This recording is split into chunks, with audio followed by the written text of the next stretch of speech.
It is our pleasure to present Life, Death and Ashtavakra Gita.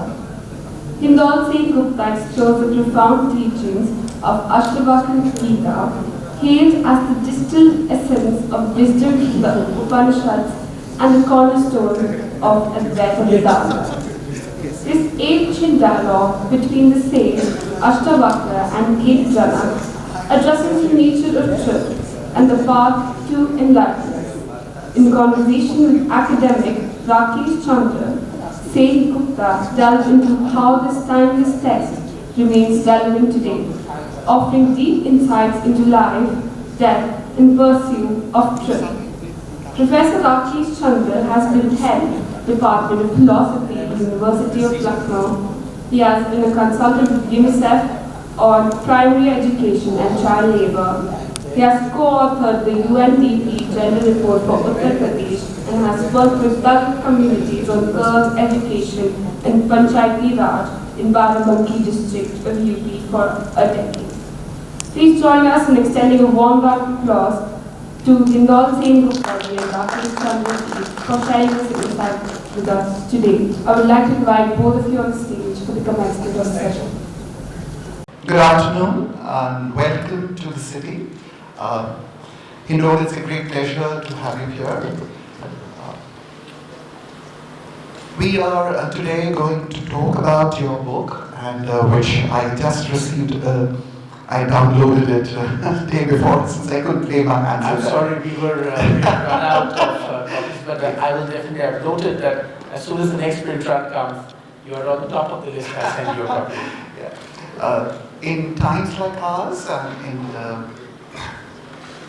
we all know that how a lot of people have got a really kind of interest in the ancient scriptures, and particularly there are many reasons to go to the various interpretations and the various readings of the Gita, and it's a great pleasure that you have chosen Ashtavakra Gita as the text that you are talking about. And let me, as it must be known to a lot of young people here, that I'm known to be one of the hard-headed analytical philosophers, and so my reading of, and also a teacher of philosophy and religion. And therefore, when I was looking at your book, I was wondering, let's see how it comes. And of course, there are references in areas in which we have concern. But what I must tell the audience here is that it's one of the most extraordinary books that I saw, because it begins initially with a translation by Hindol Sengupta and Vivek Roy, a translation of the Ashtavakra Gita, a rather simple literal translation of the text, and then begins a whole set of autobiographical elements with deep search for meaning and relationships that he builds with the text in his own life. And it's amazingly beautifully written work, which talks about intimacy and relationships, it talks about personal growth, it talks about, and very unashamedly and strongly, because a lot of people talk about their childhood and their times with nostalgia. He talks about some kind of self-consciousness at times, and brings in certain pieces which would remind you when you read of Amita Ghosh's Shadow Lines. And so it's a beautiful work that, and he brings in for his reference a large number of other father-son relationships from the text and from the Shastra, like the Nachiketa Samvad, the other Shvetketu, Uddalak, dialogues of the others. So it's a very beautiful kind of way in which he moves in his work in the various chapters, and closes it rather abruptly, where you wonder what's happening. And so though the title of it is of a more menacing looking title of Life, Death and Ashtavakra Gita, it's more an intimate relationship of a boy growing up with a book, so to say. So how do you see your writing of this work, Hindol, if we may just begin our conversation? Thank you. In I've had many conversations about this book, both with the late Vivek Roy, who I wrote this book with, and on my own. Um, of course, it's been a great tragedy in my life that Dr. Devroy passed away only a few days ago. We were going to do a lot of more work together, including on the Devi Gita and so on and so forth, we had announced. So it's a great loss. So I want to begin by paying a tribute to really a man who I saw as a paternal figure, as a guru, and many things, to me. And it's very interesting, Rakesh, that, I write so much in this book about a father-son relationship. And ironically, that is the sort of relationship I had with Vivek Devroy. And in fact, this book, while I'm in the book expressing a fear that I might lose my father, look at the strange irony, kahiya, or whatever phrase you want to, look at the mysteries of life that I actually lost a father figure right after this book was published, and it happened to be the co-author of the book. So how can you not, in a sense, in our parampara and our Sanskriti, we say Sharanagati.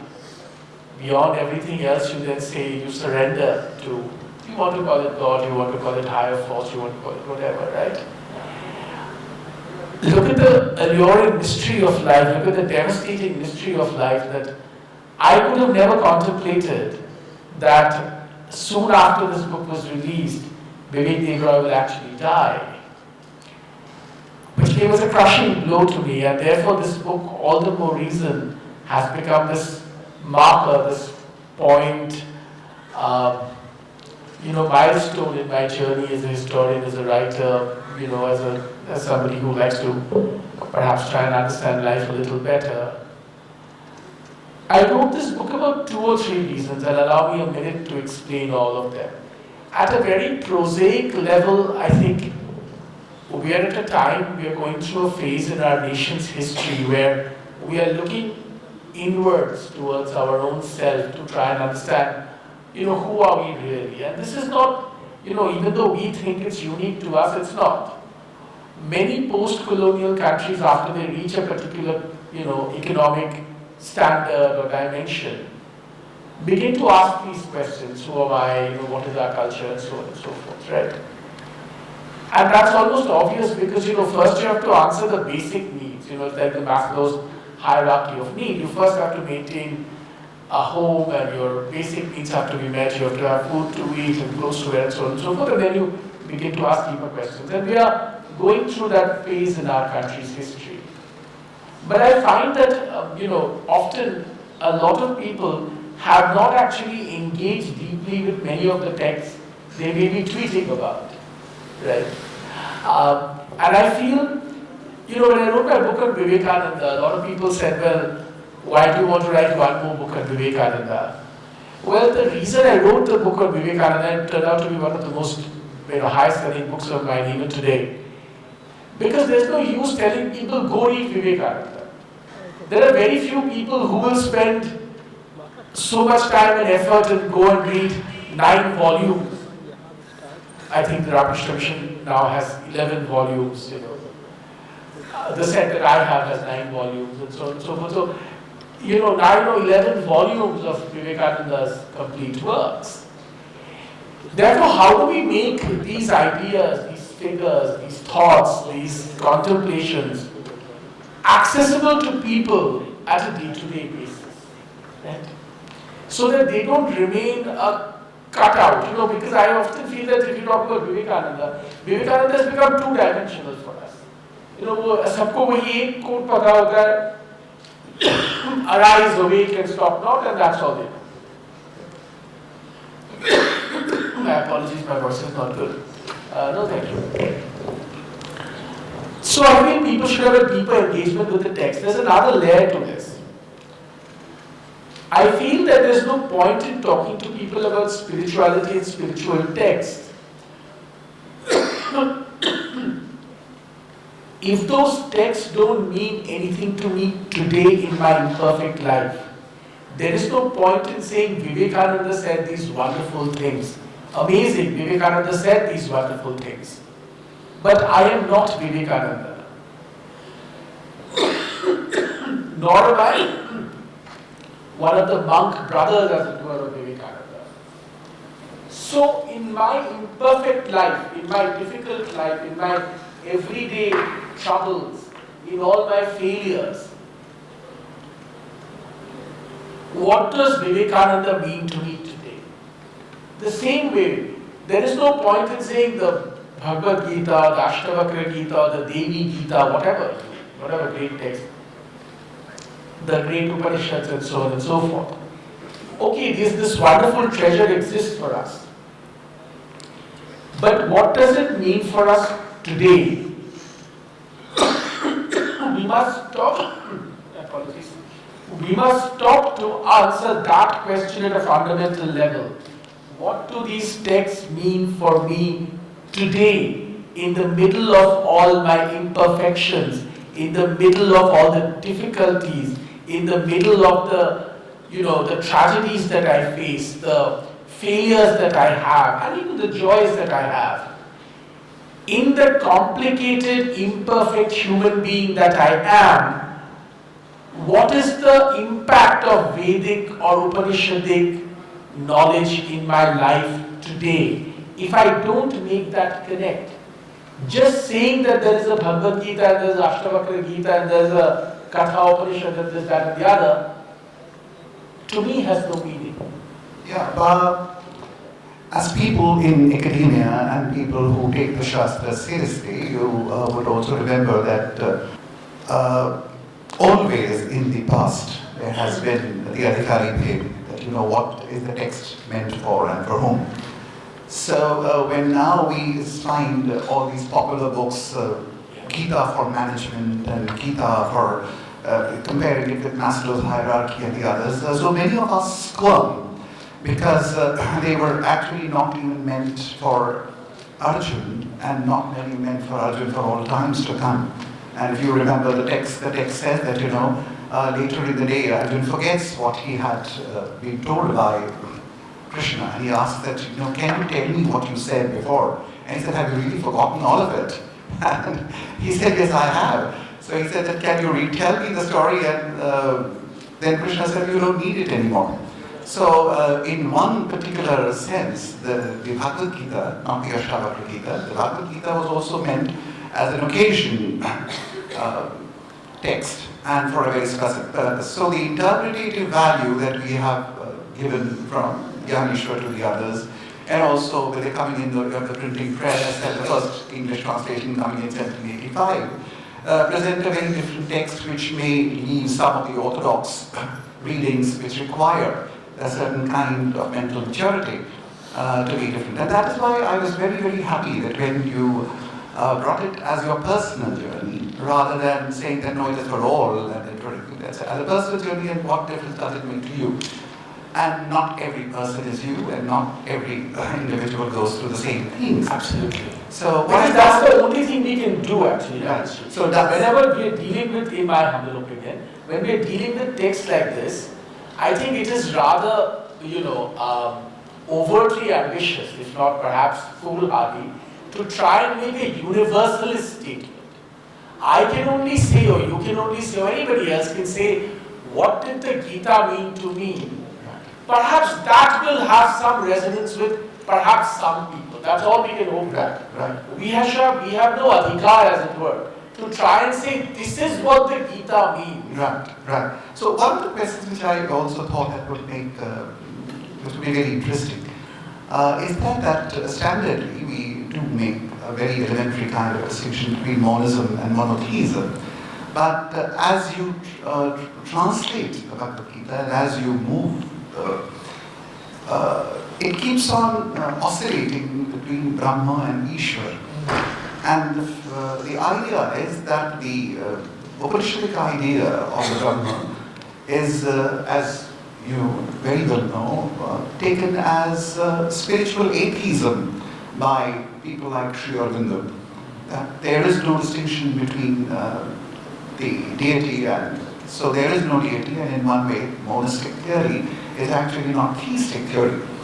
So, but the way you have moved in the entire journey, also in the translation of the Ashtavakra Gita itself, there doesn't seem to be a very careful kind of a distinction drawn between monism and monotheism. So was it well thought out? So I think what Vivek Devroy, who translated the text, his, and as you know, he had been translating many texts, including the Ramayana and the Mahabharata and so on and so forth.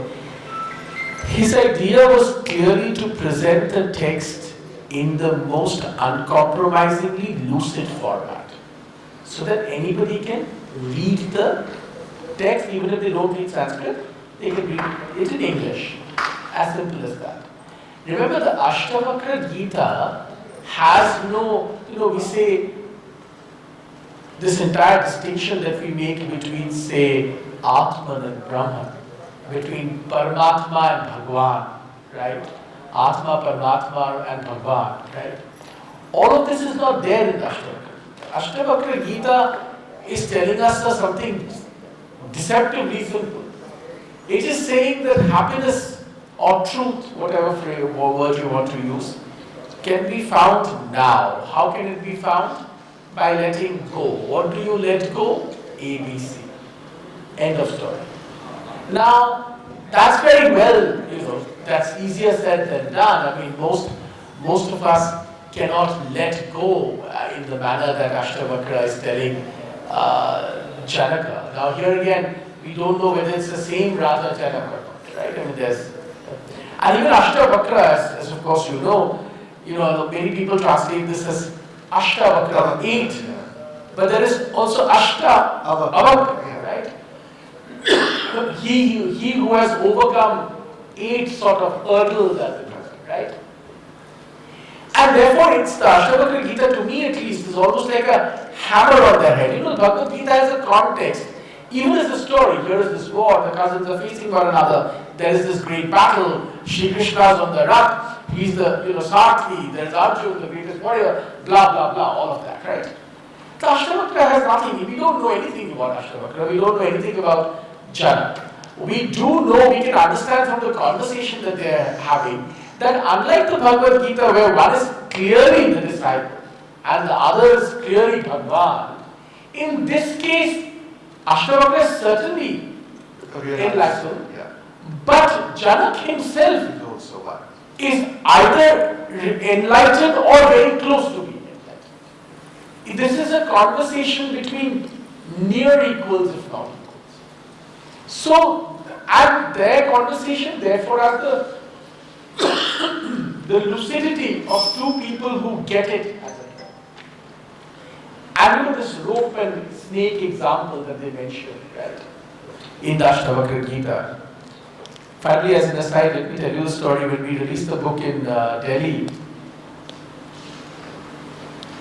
I spoke about the rope and snake example that, Ashtavakra Gita says that in life, a lot of the stuff that you think of as snake is really just an illusion. It's a piece of rope actually. You're mistaking it for a snake.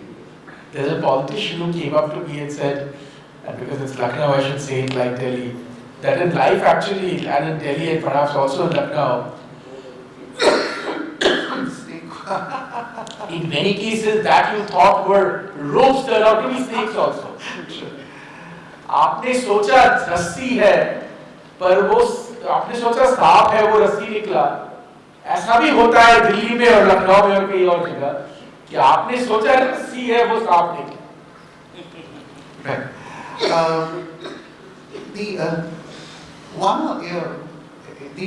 The interpretations that we have of Advaita, and again, I think since you are talking about the relevance of it for everybody, and also about in times like ours and places like ours, yes, for every generation, it's very interesting that since you mentioned in several of your chapters, Aurobindo as well, from 1918 to 1920, when he's writing about Indian Renaissance, and also the other articles where is India cultural, does India have is civilized, etc. He repeatedly wants to clarify that India and Indian philosophical tradition is not only Advaitin.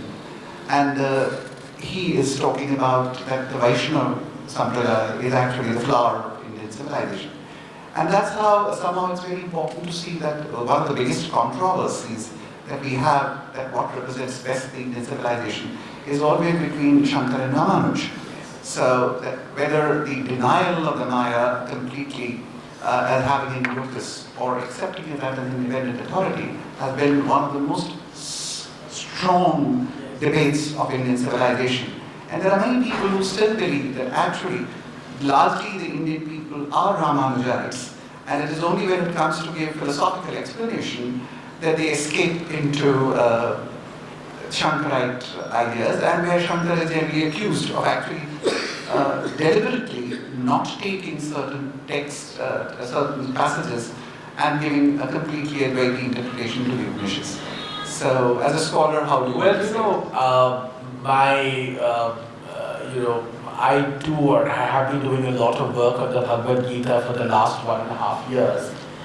You might know that I wrote a big biography of Srila Prabhupada, the founder of ISKCON. I came and spoke about this at the Koshala Lit Fest only last year, I think. Of course, you're absolutely right. You're absolutely right, Rakesh ji, because of course, from a Vaishnavite point of view, in fact, the real Vaishnavites would argue that even Shankar finally accepted that there was Bhagwan, and that Bhagwan was Vishnu, Shri Krishna. Right? Like one of my new big projects, which will take a few years, is to do a definitive work on Sri Chaitanya. And I think Sri Chaitanya has not been understood in many, many ways in India, especially in contemporary India. So there is obviously this entire thing that I think what happened basically was Sri Ramakrishna, but especially Sri Ramakrishna and then Swami Vivekananda mainly, became such a dominating figure and such a powerful figure that in a sense his proclamation of Advaita Vedanta as the final word was easy for his non-Indian students to understand, and in a sense that became dominant. Though, please remember, Swamiji himself, when he came back to India, worshipped the mother. Think about Swamiji at Tulmul, right? Yeah. Worshipping Ma Bhavani, right? So Swamiji never, his own tradition was, Sri Ramakrishna was worshipping Ma Kali. Yeah. Right? So but Swamiji's international students, it was much more easy for them to understand this entire Brahman-oriented teaching source. And I think that's why it got a sort of almost a pedagogic, push. Also, Swamiji, I have to say, I think there was also this entire thing that it was easy to use Advaita Vedanta as a bottom line to unify people. Because the divisions that at least Swamiji saw in his lifetime were so grave, and the attacks on him were also so, acerbic, that he realized that perhaps at a particular level, Chakra was a great place where many people could come together, including the so-called enlightened westward-looking masses and the others. However, as India has grown, you're absolutely right. I think the baseline for many Indians is the Ramanuja way. Right. Absolutely. Right. And I find it very fascinating that all of us need to remember that when it comes to argumentative intellect, yes, the Saptokta Bhakti, where Ramanuja is actually questioning Shankar, is to my mind one of the most rational argumentative texts. And on the other hand, the most poetic, beautiful Bhakti comes from Shankar himself when he is writing the Shiva Sutra and the others. So it's not Bhakti at the cost of reason or reason at the cost of Bhakti, both of them these important figures and subsequently also going together. Coming to your, the other very interesting thing is I think... I want to say to you that this is the best conversation I've had about this book till now. I've had many conversations, but you have been the best interlocutor. I wish we could take an evening to discuss all this. Please, sorry, I interrupted you. Which I also think is very important for all of us is to, and since you have worked on that, there are two questions, two aspects. One is about how to understand denial and how to understand transcendence. Yes. So denial, opposition, and transcendence. Because there's one reading which says that we are not the body, and there's another reading which says we are not only the body. So na iti is read in two ways, that no, it's not this, so not at all, a dismissive kind of a denial. And the other is that it doesn't end here, so na iti. So this kind of a transcending mode of denial and negation, which then accommodates the body as much as it would the spirit and beyond, seems very central to a lot of Indian thinking, both in the Buddhist and the... but in many places, the Ashtavakra Gita constantly seems to be negating, as it were, the body very strongly, which is not the case with the other readings of the Bhagavad Gita and the others, where you say that you are not limited to the body, but it is not that the body does not exist and doesn't require its succor. So the Annamaya Kosh, Pranamaya Kosh hierarchy as well. No, absolutely, you're absolutely right. I think the Ashtavakra Gita is far more stark about this aspect and far more uncompromising. Because if you read both, say, sort of contemporary understandings of both Advaita Vedanta and the Vaishnavite tradition, so to speak, both of them actually lean towards this entire not just the body framework. Because think about it in very simple ways, right? Even Vivekananda finally, for all his understanding of Advaita Vedanta, is saying, well, physical strength is important for the nation, right? And even, I would argue, what is the most successful Vaishnavite movement out of India in the last 100 years? Probably ISKCON, right? Even there, Srila Prabhupada is saying you need to chant, but in order to chant, you need the body. Yes, the body doesn't matter, but how will you chant? The idea of resonance. Correct. Body, so without mukh, there is no mantra, right? Yeah. And especially in that framework, they say not only must you say the Maha Mantra, you must also hear it. But there is no hearing without the body. Right. So therefore, I think, we are veering more towards not just the body, but in the Ashtavakra Gita, you're absolutely right. It is very stark and very uncompromising that the body is nothing. I was in fact in so many places looking at your work.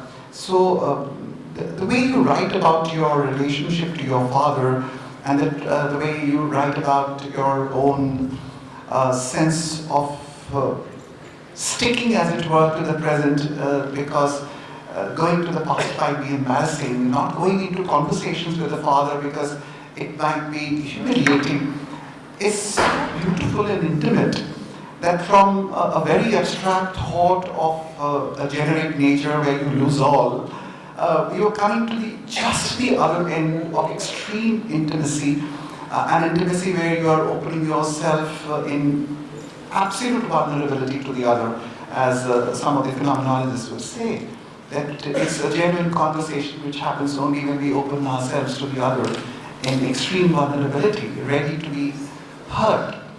And you are saying that we avoid that, and we avoid that even looking at ourselves in our vulnerability. We avoid conversations with our parents because we do not want to go back into that.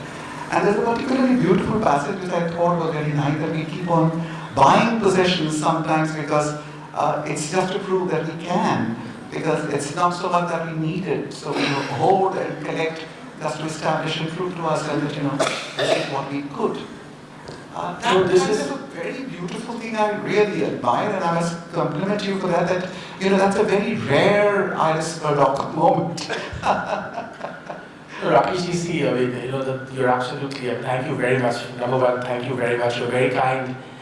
Number two, also we must realize, at least I realize in my life, acquisition as a habit is a performance, right? Now, I come from a generation where my parents had very little. But at that time, everybody in India had very little. So it wasn't very special, and I'm not particularly victimized that we had very little. Everybody around us also had very little. In fact, today when I look back and I think, we never felt that we had very little, because हमारे पास भी कुछ नहीं था और किसी के पास कुछ नहीं था, right? So, having said that, we were aware that there were things that could be acquired somewhere, if you know what I mean. हमारे पास भी नहीं है, बाकी लोगों के पास भी नहीं है, पर कहीं तो है, right? Now, when we came of age and began to make, I'm a child of liberalization, as many people. Our generation has only ever seen a rising and growing India. हमें तो non-rising India हमने देखा ही नहीं. Economic downturn हमने देखा ही नहीं. Right? In fact, 2008 was the first time my generation actually, to a degree, saw an economic downturn. Therefore, acquisition was a performative, and I think still is a performative act to us. That you acquire in order to prove something to yourself, to the people you care about the most, and to the world. But spirituality, obviously, the fundamentals of spirituality is that you have to go beyond this performance, right? But that's not easy to do, because this performance is so inherently intertwined with our very self. But I think spirituality does push you towards that. But there is one layer of acquisition of material things. But you would appreciate there is also another layer of acquisition of performative emotions. Now, I realized through the writing of the book that really Indian children, and especially Indian men, only, no matter how old they are, only reach adulthood when they are confronted with the specter of the death of their father. This is my very personal, very intimate understanding. Because as long as my father was hale and hearty, somehow there was an illusion in my head that it's fine, everything will be taken care of. It's only when you're confronted with that a certain sense of decorum, so to speak of. There, in that decorum, you must ask yourself, how much of my emotions that I'm feeling are performative and how much they are not. This is not an easy question for anybody to face. One of the other very extraordinary things which I found, that particularly you as coming from Bengal, was that the way you have developed and taking the father figure as a central figure, and constantly, even from the text you have taken, as we mentioned earlier, the Udalak, Nachiketa, and also then the debt to the parents that you have taken. Otherwise, in India, even the hero that you have quoted so often, Vivekananda, it's the mother. And so it's the mother and the intimacy with the mother, and which is very, very strong. And the father figure is actually hardly the central. And I do think that, as you said, that you come from a generation which is actually really more than mine and more than my parents, even more. Though you didn't see the British, neither did I. But this is a heavily Christianized idea of looking at the father figure as the central figure in your life. Because otherwise, despite the fact that the mothers in India have a very raw deal, the boys, and especially the Bengali boys, are known to be stuck to their mothers. No, you're right. I was just, when you were asking me this question, I was thinking to myself, actually in my other books, there is, when I wrote The Liberals, people told me that, there's the overhang of your mother is so heavy in this book. I was about to say to you that perhaps because I'm Bengali, because the mother figure is always so there, I thought let me also make some space for the father figure. Right. That's interesting, and I find also I think another very interesting notion which I saw in from chapter 7 onwards is the idea of conceit. Yeah. And so you see that Nachiketa is questioning his father for being conceited, and similarly Shwetketu is being accosted by his father for being conceited, and Ashtavakra himself gets a curse because he inside the womb has actually dared to question his father for pronunciation, so there is an element of conceit. Now, so conceit is a bad thing which must go away, is a strong message which is coming. But on the other hand, if all emotions are of no significance, why should conceit be so significantly abhorred? This is an amazing question, absolutely. I think there are two reasons. One is, unlike maybe other emotions, conceit has an afterlife, so to speak, right? And that afterlife, I think, is perhaps being addressed where we put, where we put conceit at the central point and try to address it. We're trying to address the afterlife. The other thing about conceit is that it, in a sense, transcends just our thoughts. It imbibes our very being. At the end of the book, that's why I put this thing about Jiddu Krishnamurti's last lecture, right? And I found that video so incredibly powerful. Jiddu Krishnamurti gives the last ever lecture, and he will never speak in public ever again. And there are all these people sitting in Bombay in front of him. And as he concludes the lecture, there's a little bit of wind, you can see his hair flying. And he's telling them, okay, shall we just sit now for a moment? But even before he can finish, the crowd is up, And it seemed to me that there was a conceit in that also, in that motion. They had got what they wanted from this. They had got what they wanted from the master, right? And therefore I feel that this particular emotion, and I don't know whether I'm right or wrong, but I do feel that that's one of the reasons, or these are some of the reasons why this is consistently being addressed in this manner. After all, human beings, our greatest failure is our inability to sit peacefully in one place and remain silent, If the world could do that, even for a moment, we will solve a lot of our problems. But human beings can't, and that is our great failure. I mentioned Basho. The other thing that I try to do in this book, we always, again in India, we tend to think of this thing, especially these days, that we have unique wisdom. We do in many ways. But like wisdom everywhere, it talks to wisdoms in other cultures. We must have the non-conceit, as it were, to understand that while this is very special and unique, it is unique in the sense that it came from our culture, but it's not unique in the sense that nobody ever thought about this. Obviously, there are conversations in other cultures and we get richer feeling and understanding by understanding these connections.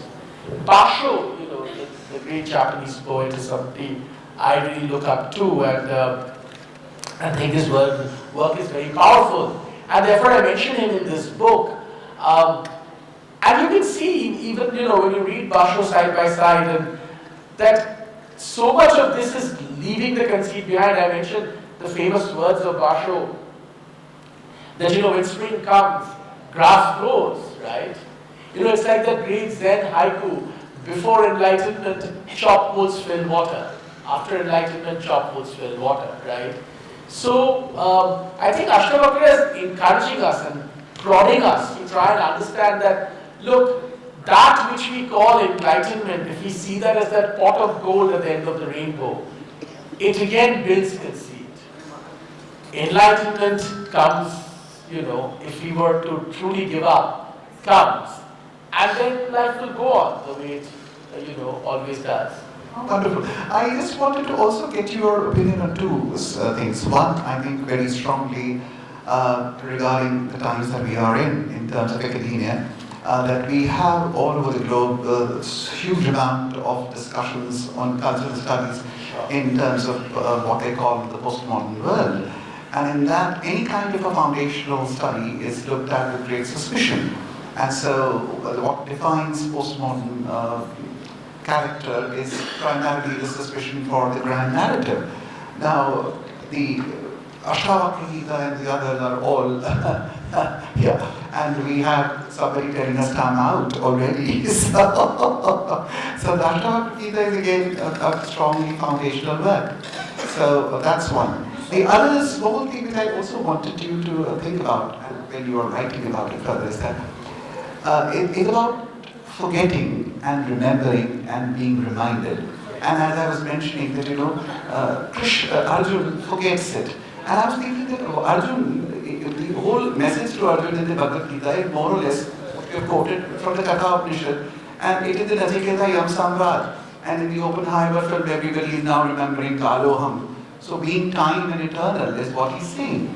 So that which Arjun must have learned at school, he forgets and has to be reminded by Krishna, and that also he forgets. And therefore, a strong reminder time and again of that. So, but all of that is a reminder of a foundational thing, which is being strongly resisted by everybody in all over the globe. So how do you react?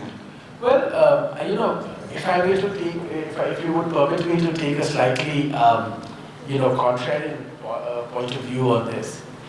Look, I think even though, in academia, like you said, we tend to not talk about in terms of nations, and, my friends in academia would say, what is a nation? And it doesn't mean anything, and so on. It's an imagined community after all. But the fact is that, all of this is fine and it has a place.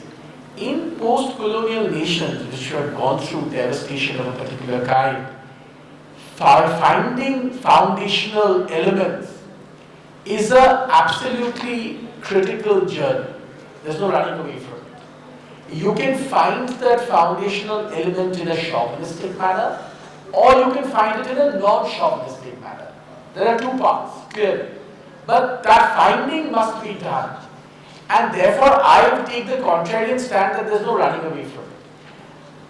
And it's even more important, connected to the second question that you asked, because if we don't find that path, that forgetting, you see, when we forget something, when you forget your mother, Rakeshji, it doesn't mean that your mother disappears from you. You see what I mean? It remains somewhere deep inside your very sort of self, which I think is fundamentally an extremely problematic thing, especially for post-colonial nations. So I would much rather we go through, as it were, a samudra manthan of trying to find this foundation, hopefully taking non-chauvinistic paths. But this path is imperative for, especially for post-colonial nations. Thank you very much. I am quite delighted, and I'm sure we all leave the hall very educated and inspired to read your work, which I think both in terms of scholarship and as a revelation of a personal journey of intimacy is a very, very beautiful poetic work. Thank you very much. Thank you so much, Rakesh. I had a wonderful conversation with you. I hope we'll get another opportunity one day to speak at length. Thank you. Thank you so much. That was a wonderful session. I would like to invite Mr. Shishir Somvanshi, who is a senior civil Apologies for having a bad voice. It's the Delhi AQI. He is a senior civil servant, Minden Davis. He will do the felicitation. So.